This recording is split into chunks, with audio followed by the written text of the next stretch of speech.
जीवाणु, bacteria. Bacteria को हिंदी में जीवाणु कहते हैं। बैक्टीरिया को हिंदी में क्या कहते हैं? जीवाणु कहते हैं। तो हम लोग जीवाणु के बारे में देख रहे हैं। तो कह रहा है इसकी खोज 1683 में जीवाणु की खोज हुई थी। जीवाणु की खोज कब हुई थी? जीवाणु की खोज 1683 में जीवाणु की खोज हुई थी। हॉलैंड के एंटोविनॉव लीवेनहॉक ने किया था। किसने किया था? एंटोनी वॉन लीवेनहुक ने किया था। ये लीवेनहॉक ने किया था। इसकी जो है खोज किसने किया था? एंटोनी वॉन लीवेनहॉक ने किया था। कब किया था बैक्टीरिया की खोज? 1683 में किया था। एंटोनी वॉन लीवेनहॉक ये कहाँ के वैज्ञानिक थे? ये हॉलैंड के वैज्ञानिक थे। कह रहे हैं कि जीवाणु विज्ञान का पिता बैक्टीरिया विज्ञान के पिता कह रहा है कि लेवेनहॉक को कहा जाता है। Father of bacteriology is Leeuwenhoek. तो लेवेनहॉक कौन है? जीवाणु विज्ञान के पिता हैं ये। कह रहा है एहरेनबर्ग 1829 में इसे जीवाणु का नाम दिया। जीवाणु, बैक्टीरिया। एहरेनबर्ग ने 1829 में इसे जीवाणु का नाम दिया।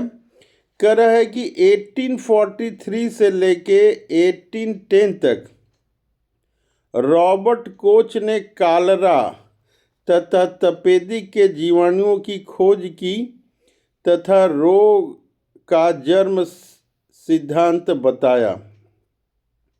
रोग का जन्म सिद्धांत इन्होंने बताया। किसने? रॉबर्ट कोच ने।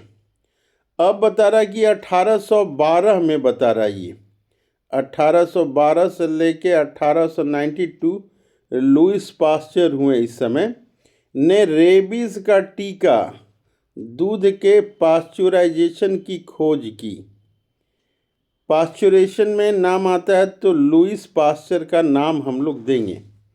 कह रहा है कि आकृति के आधार पर जीवाणु कई प्रकार के होते हैं। ये जीवाणु जो है कई प्रकार के होते हैं। क्या क्या प्रकार होते हैं इनके? तो कह रहा है ये छड़नुमा या बैसिलस। छड़नुमा को हम लोग क्या कहेंगे? छड़नुमा को छड़ाकार या बैसिलस इसको कहेंगे। छड़ाकार या बैसिलस हम लोग नाम देंगे। कह रहा है ये छड़नुमा या वेलनाकार होता है। छड़ाकार को क्या कहते हैं? बैसिलस हम लोग कहते हैं। कह रहा है गोलाकार या कोकस।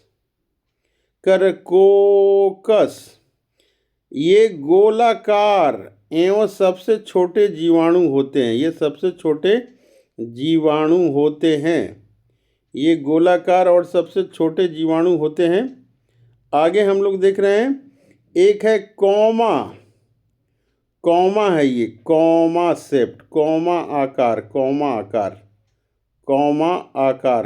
सेप्ट या इसको विब्रियो अंग्रेजी के चिन्ह कॉमा, ये कॉमा के आकार के उदाहरण जो है विब्रियो कॉलेरी आदि। और एक है सर्पिलाकार एस्प्रिलम स्प्रिंग जैसा, स्प्रिंग या स्क्रू के आकार का। कह रहा है यहाँ कह रहा है कि दूध को अधिक दिनों तक सुरक्षित रखने के लिए इसका पास्चुराइजेशन करते हैं। इसकी दो विधियाँ हैं। एक तो कह रहा है लो टेम्परेचर होल्डिंग मेथड। इसमें लो टेम्परेचर होल्डिंग मेथड में क्या बता रहा है? कह रहा है इसमें कह रहा है कि दूध को 60 2.8 डिग्री सेंटीग्रेड या सेल्सियस हम लोग जो कहें पर 30 मिनट तक गर्म करते हैं। इसके अलावा बता रहा है दूसरा method high temperature short time method. High temperature short time method कह रहा है दूध को 71 डिग्री सेल्सियस पर 15 सेकंड तक गर्म करते हैं। तो ये आपकी दो मेथड हो गई। अब आगे जो है इसके बाद जो है ये एक इम्पॉर्टेंट पॉइंट है, कह रहा है एना बेना तथा नॉस्टक नामक साइनोबैक्टीरिया वायुमंडल की N2 का स्थिरीकरण करते हैं, यानी कि फिक्सेशन करते हैं। क्या करते हैं? फिक्सेशन करते हैं। ये देखने के पहले जो है हम लोग कुछ ये देख लेते हैं, कुछ डायग्राम देखेंगे। अच्छा, डायग्राम बाद में भी हम लोग देख सकते हैं, तो ये जो है डायग्राम हम लोग बाद में भी देखेंगे। हम लोग और बैक्टीरिया के बारे में भी देखते हैं, बाद में हम लोग डायग्राम देख लेंगे इसकी। कह रहा है कि राइजोबियम बता रहा है कि राइजोबियम एक बैक्टीरिया है। राइजोबियम क्या है? एक बैक्टीरिया है। ये राइजोबियम जो है एक बैक्टीरिया की जाति है ये। और ब्रेडी राइजोबियम इत्यादि जीवाणुओं की जातियां लिग्यूमिनस मटर कुल के पौधों की जड़ों में रहती हैं और वायुमंडल नाइट्रोजन का स्थिरीकरण करती है, यानी कि फिक्सेशन करती है। स्थिरीकरण का मतलब ये हो गया कि वायुमंडल के नाइट्रोजन को जमीन में वो मिला देती हैं। दूसरा आ रहा है यहाँ पे एजिटोबैक्टर और एजोस्पाइरिलियम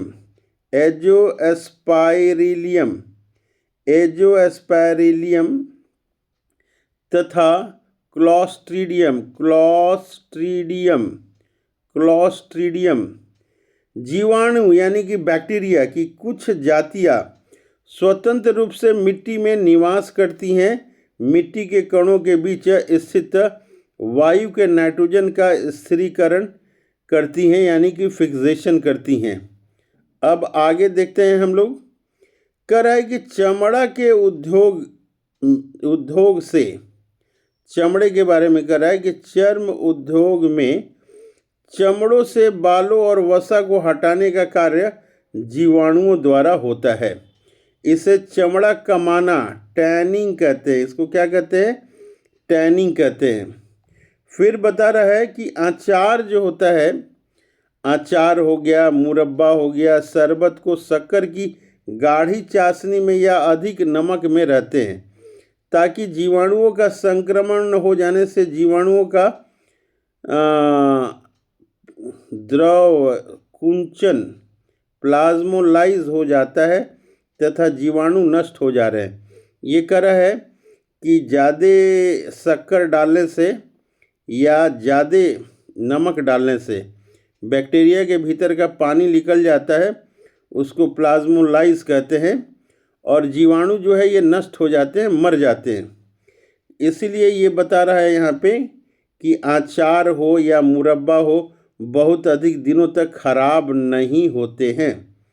इसके अलावा बता रहा है बैक्टीरिया से बचने का क्या उपाय है। कह रहा है कि शीत संग्रहागार, कोल्ड स्टोरेज के बारे में बता रहा है। कोल्ड स्टोरेज में न्यूनतम ताप -10 डिग्री सेल्सियस या सेंटीग्रेड, जो भी कहें हम लोग, -10 डिग्री सेल्सियस पर सामग्री का संचयन करते हैं, तो उसमें भी बैक्टीरिया जो है नष्ट हो जाते हैं। अब हम लोग जो है कुछ डायग्राम देखने की कोशिश करते हैं। कुछ डायग्राम हम लोग देखने की कोशिश करते हैं। तो डायग्राम देखते हैं बैक्टीरिया की कैसी डायग्राम होती है। अगर बैक्टीरिया की डायग्राम याद हो जाएगी तो फिर जो है थोड़ी भूलने में थोड़ा समय ज़्यादा लगेगा। अब देखिए बैक्टीरिया की हम लोग स्ट्रक्चर देखते हैं। स्ट्रक्चर देख रहे हैं यहाँ पे। बैक्टीरिया में जो है, बैक्टीरिया में क्या होता है, न्यूक्लियस नहीं होता है, लेकिन न्यूक्लियस का समान जो है डीएनए वो होता है, और डीएनए के बाहर में कोई मेम्ब्रेन नहीं होती है।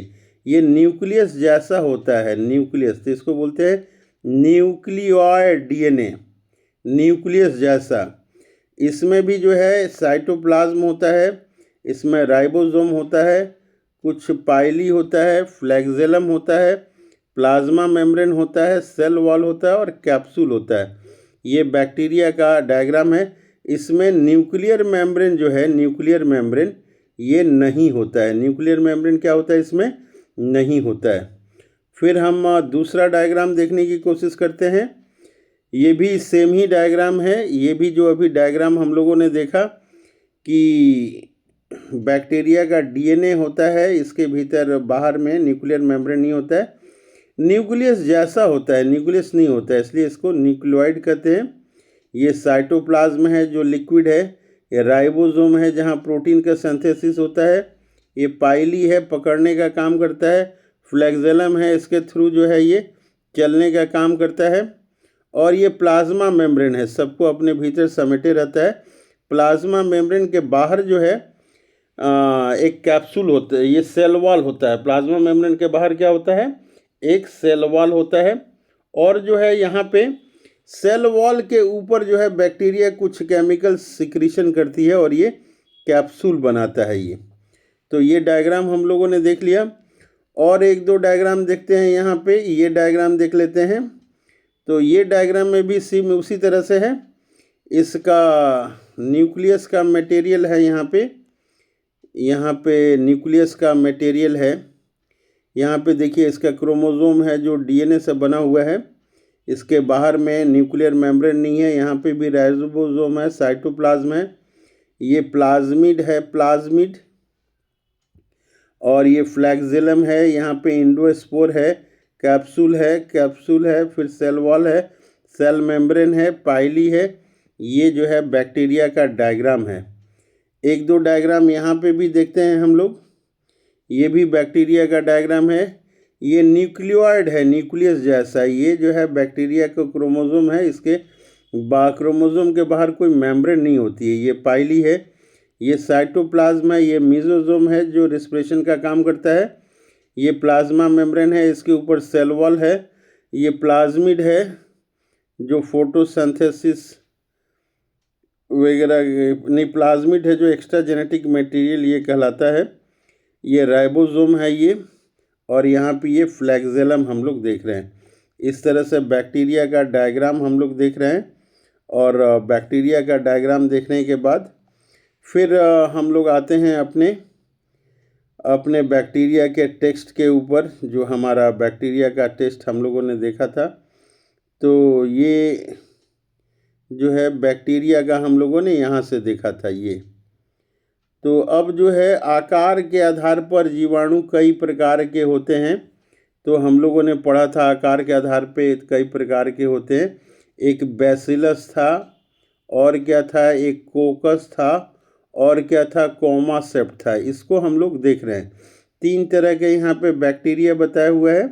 बैसिलस है, कोकस है, और क्या है, कॉमासेप्ट है जिसको वाइब्रियो बोलते हैं। तो इसको भी हम लोग देखने की कोशिश करते हैं। तो इसका डायग्राम हम लोग देखने की कोशिश करते हैं कि कितने तरह का जो है ये आकार प्रकार ये इसका होता है। तो इसका आकार प्रकार देखने के लिए हम लोग यहाँ पे आते हैं।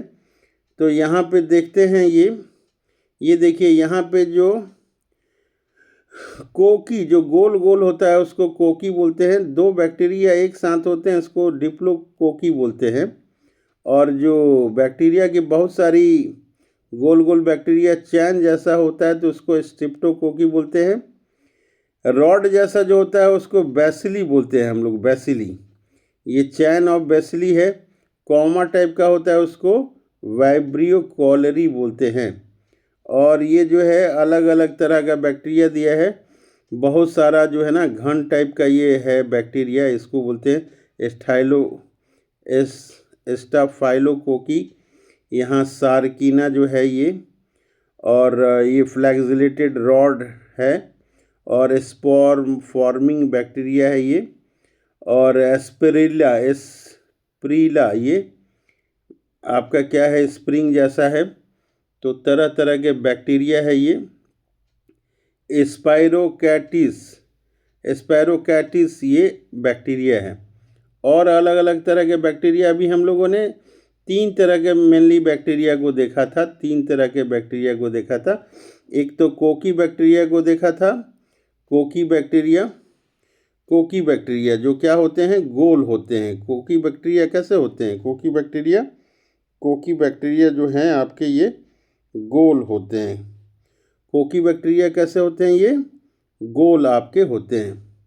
और बैसिलस जो है रॉड जैसे होते हैं, और वाइब्रियो ये कॉमा टाइप के होते हैं। स्प्रिलम ये स्प्रिंग जैसा होता है। इसके अलावा 1-2 हम लोग और देखने की कोशिश करते हैं। 1-2 जो है और देखने की कोशिश करते हैं। यहाँ देखिए, यहाँ पे है, यहाँ पे डायग्राम में कुछ दिया हुआ है। कोकस है ये बैक्टीरिया, गोल गोल है ये, कोकस है। और बैसिलस रॉड जैसा है, क्या है ये? बैसिलस है। कॉमा जैसा है, ये क्या है? वाइब्रियो है।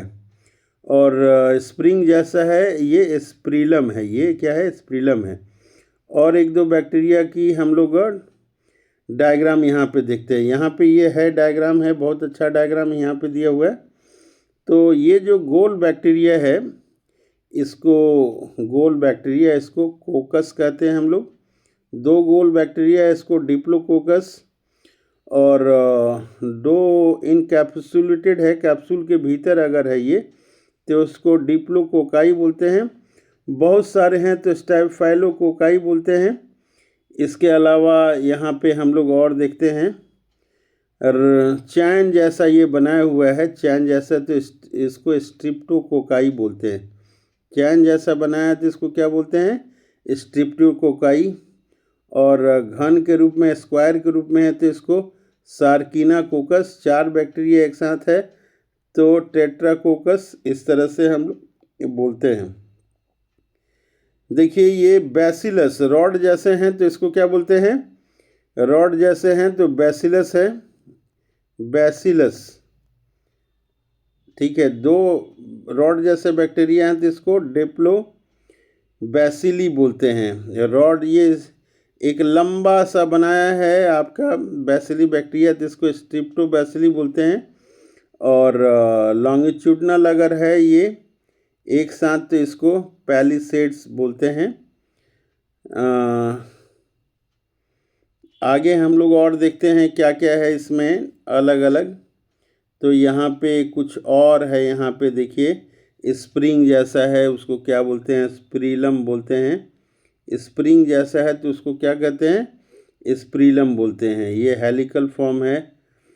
अलग अलग ये हैं बैक्टीरिया के डायग्राम हैं। तो कुछ बेसिक टाइप के बैक्टीरिया को हम लोग याद कर लेंगे। कोकी माने गोल बैक्टीरिया। कोकी मतलब गोल बैक्टीरिया। कोकी मतलब क्या हो गया? गोल बैक्टीरिया। कोकी मतलब हो गया गोल बैक्टीरिया। कोकी मतलब क्या हो गया? गोल बैक्टीरिया। और बैसिली मतलब क्या हो गया? रॉड जैसा। बैसिली मतलब ये रॉड जैसा। और कॉमा जो है, इसको वाइब्रियो हम लोग बोलते हैं। कॉमा को क्या बोलेंगे? वाइब्रियो बोलते हैं। तो इस तरह से हम लोगों ने देखा कुछ बैक्टीरिया से रिलेटेड। अब जो है फिर हम लोग अपने टेक्स्ट के ऊपर चलते हैं। टेक्स्ट में वहाँ पे दिया हुआ है कुछ और के बारे में। तो हम लोग देखते हैं यहाँ पे, ये जीवाणु हम लोग का आ गया है। तो जीवाणु में हम लोगों ने देखा कि अलग अलग आकृति के होते हैं। क्या क्या बैक्टीरिया की आकृति होती है? तो हम लोगों ने देखा कि बैसिलस होता है। बैसिलस क्या है? ये छड़नुमा या बेलनाकार होता है। और क्या होता है? और जो है ये गोलाकार होता है, गोलाकार। और क्या होता है? ये गोलाकार होता है। कोकस इसको बोलते हैं। अब हम लोग देखते हैं इसके बारे में, विषाणु के बारे में। विषाणु, विषाणु क्या होता है? ये विषाणु, तो विषाणु का है, वायरस को विषाणु बोलते हैं। वायरस को क्या कहते हैं हम लोग? विषाणु बोलते हैं। वायरस को क्या बोलते हैं? विषाणु बोलते हैं। कह रहा है कि विषाणु की खोज रूस के वैज्ञानिक इवान विस्की ने 1892 में की। कह रहा है कि तंबाकू के मोज़ेक रोग पर खोज के समय इसकी प्रवृत्ति सजीव और निर्जीव दोनों प्रकार की होती है। इसी कारण इसे सजीव और निर्जीव के बीच कड़ी भी कहा जाता है। कड़ी भी कहा जाता है। और आगे क्या लिख रहा है ये? और आगे क्या लिख रहा है? ये कह रहा है कि विषाणु के निर्जीव होने के लक्षण। विषाणु को जो है कहा जाता है कि जीव और सजीव दोनों के बीच की ये कड़ी है। तो कह रहा है कि जीवाणु के निर्जीव होने के लक्षण क्या है? निर्जीव होने के क्या लक्षण है? तो निर्जीव होने के क्या लक्षण है? कह रहा है ये कोशा के रूप में नहीं होती, ये कोशिका के रूप में नहीं होती है। कह रहा है कि इसको क्रिस्टल बनाकर निर्जीव पदार्थों की भांति बोतल में भरकर वर्षों तक रखा जा सकता है। सजीव होने के लक्षण क्या क्या हैं? सजीव होने के क्या क्या लक्षण हैं? तो सजीव होने के जो लक्षण हैं, पहला नंबर ये है कि इसमें न्यूक्लिक एसिड होता है। पहला नंबर क्या है कि इसमें न्यूक्लिक अम्ल का द्विगुण होता है। न्यूक्लिक अम्ल होता है, इसमें क्या होता है? न्यूक्लिक अम्ल होता है। और क्या बता रहा है इसमें? इसमें बता रहा है कि किसी जीवित कोशिका में पहुंचते ही ये सक्रिय हो जाते हैं। ये क्या हो जाते हैं? सक्रिय हो जाते हैं और एंजाइमों का संश्लेषण करने लगते हैं। और ये क्या करते हैं? ये एंजाइमों का संश्लेषण करने लगते हैं। अब आगे देखते हैं क्या लिख रहा है इसके बारे में। ये कह रहा है कि परपोषी प्रकृति के अनुसार विषाणु 3 प्रकार के होते हैं। कह रहा है कि टाइप ऑफ जो है ये वायरस, कितने तरह के ये वायरस होते हैं। कह रहा है कि पादप विषाणु माने प्लांट वायरस। कह रहा है कि इसका न्यूक्लिक अम्ल जो है आरएनए होता है। इसका न्यूक्लिक अम्ल क्या होता है? आरएनए होता है। इसके अलावा बता रहा है जंतु विषाणु एनिमल वायरस, इसमें डीएनए या कभी कभी आरएनए भी जेनेटिक मटेरियल पाया जाता है। बैक्टीरियोफेज, जो वायरस बैक्टीरिया को खाता है, अटैक करता है, उसको बोलते हैं बैक्टीरियोफेज। या जीवाणु भोजी, जो वायरस अटैक करता है, किसको अटैक करता है? बैक्टीरिया को अटैक करता है, उसको बैक्टीरियोफेज कहते हैं। कह रहा है बैक्टीरियोफेज के बारे में बता रहा है ये जीवाणुओं को मार सकते हैं। इसमें डीएनए पाया जाता है, जैसे T2 फेज वायरस। कह रहा है जिस जीवाणु में आरएनए आनुवांशिक पदार्थ होता है, जेनेटिक मटेरियल होता है, उसे रेट्रो विषाणु कहते हैं, रेट्रो वायरस कहते हैं। आरएनए जिसमें जेनेटिक मटेरियल होगा उसको क्या कहेंगे? रेट्रो विषाणु कहते हैं। तो ये हमारा थोड़ा बहुत वायरस के बारे में हो गया। अब जो है वायरस के बारे में हो गया, अब हम लोग आगे देखने की कोशिश करते हैं। तो ये आगे जो है यहाँ पे और 1-2 पॉइंट है, ये रिलेटेड है, बैक्टीरिया से रिलेटेड है, जो हम लोग देख चुके हैं, लेकिन फिर भी थोड़ा एक बार देख लेते हैं। ये बताया रहा है कि राइजोबियम बैक्टीरिया जो है नाइट्रोजन का फिक्सेशन करता था, उसके बारे में एग्ज़ाम में बराबर क्वेश्चन आते रहता है। तो राइजोबियम बैक्टीरिया जो है ये काफ़ी इम्पोर्टेंट बैक्टीरिया है। राइजोबियम बैक्टीरिया क्या करता है? राइजोबियम बैक्टीरिया ये नाइट्रोजन का फिक्सीकरण करता है, स्थिरीकरण करता है, यानी कि वातावरण के नाइट्रोजन को मिट्टी में मिलाता है। इसको क्या कहते हैं हम लोग? इसको हम लोग कहते हैं स्थिरीकरण, फिक्सेशन ऑफ नाइट्रोजन। ब्रैडीराइजोबियम एक और बैक्टीरिया है आपका, ब्रैडीराइजोबियम। ये ब्रैडीराइजोबियम जो है, ब्रैडीराइजोबियम जीवाणु की ये जो जातियां हैं, लिग्यूमिनेसी यानी मटर कुल के पौधों की जड़ों में पाए जाते हैं। कहाँ पाए जाते हैं? मटर कुल की पौधों की जड़ों में पाए जाते हैं और N2 का फिक्सेशन करते हैं। क्या करते हैं ये? N2 का फिक्सेशन करते हैं। तो राइजोबियम इम्पॉर्टेंट है, हम लोग इसको याद करने की कोशिश करेंगे। एजिटोबैक्टर जो है ये भी इम्पॉर्टेंट है, एजिटोबैक्टर इम्पॉर्टेंट है, तो एजिटोबैक्टर पे हम लोग ध्यान देंगे। एजोस्पेरिलियम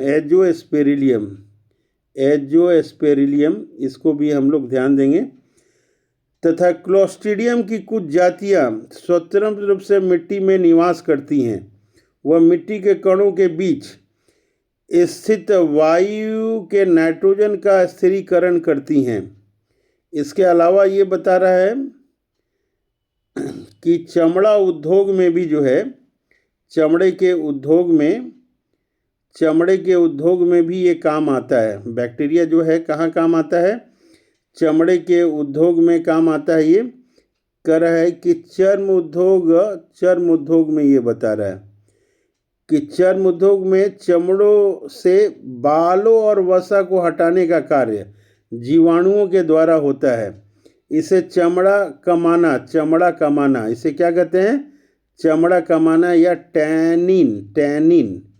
टैनिन कहते हैं इसको। तो इस बात का ध्यान देंगे हम लोग, टैनिन कहते हैं। कह रहा है कि अचार, मुरब्बे, शरबत को शक्कर की गाढ़ी चाशनी में अधिक नमक रखते हैं ताकि जीवाणुओं का संक्रमण होते ही जीवाणुओं का प्लाज्मोलाइसिस द्रव्य संकुचन प्लाज्मोलाइज हो जाता है तथा जीवाणु नष्ट हो जाते हैं। इसलिए अचार, मुरब्बे बहुत दिनों तक खराब नहीं होते हैं। अब फिर बता रहा है कि कोल्ड स्टोरेज में अगर हम लोग रखेंगे, जहाँ पे तापमान क्या रहेगा? -10 से -18 तक रहेगा, तो वहाँ पे भी जो है खराब नहीं होगा। नेक्स्ट टॉपिक में हम लोग ब्रायोफाइटा पढ़ेंगे, ब्रायोफाइटा।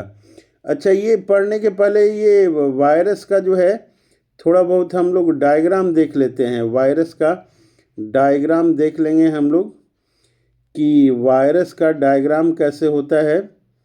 तो वायरस का डायग्राम भी हम लोग देखने की कोशिश करते हैं।